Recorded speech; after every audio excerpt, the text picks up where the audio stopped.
Nah, ketika manusia memilih kafir, itu haknya.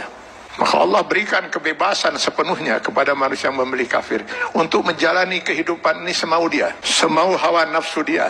Allah berikan kebebasan sepenuhnya. Silakan baca di dalam Al-Quran atau di dalam hadis Rasulullah SAW. Tidak akan pernah kita temukan satu ayat, satu hadis di mana Allah mengatur kehidupan orang kafir. Orang kafir diberi kebebasan sepenuhnya, mau berbuat apapun di dunia ini. Tinggal dia harus menanggung resiko pilihannya itu di akhirat nanti. Tapi kepada mereka yang memilih beriman, hilang sudah kebebasan ini sepenuhnya.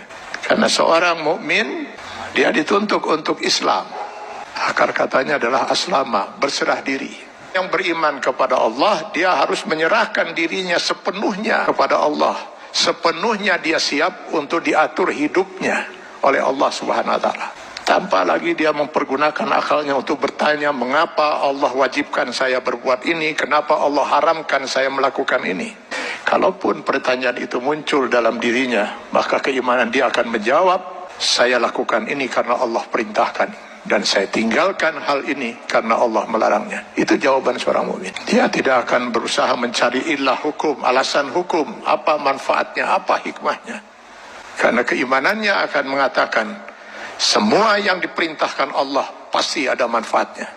Dimengerti atau tidak dimengerti oleh akal dia. Semua yang dilarang Allah pasti ada mudaratnya.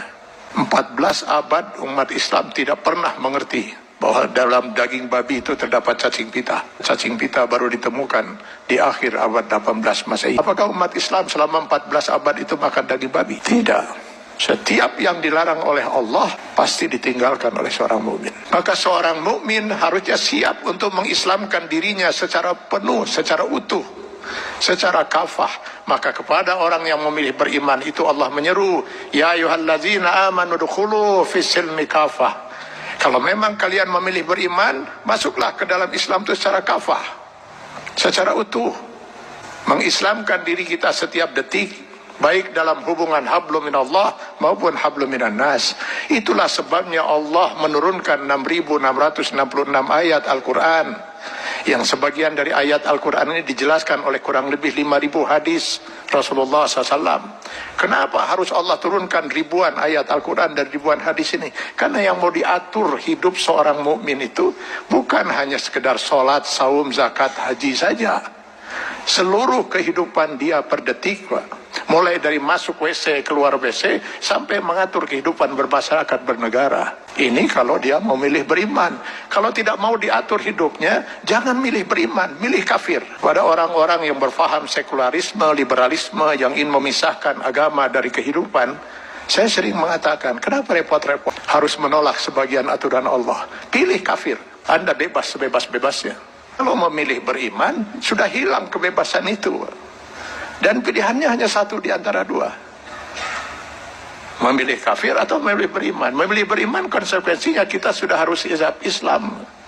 Mengislamkan diri kita, menyerahkan sepenuhnya diri kita untuk diatur hidup kita oleh Allah Subhanahu wa Ta'ala. Karena itu setiap orang mukmin sadar betul bahwa selamat tidaknya dia termasuk orang yang ditangisi oleh tidak oleh Rasulullah SAW. Dia harus bisa mengislamkan dirinya setiap saat. Karena yang nanti akan dimintai pertanggungjawaban di yaumil akhir bukan hanya sebatas sholat, zakat, saum, haji saja, tapi seluruh kehidupan dia per detik.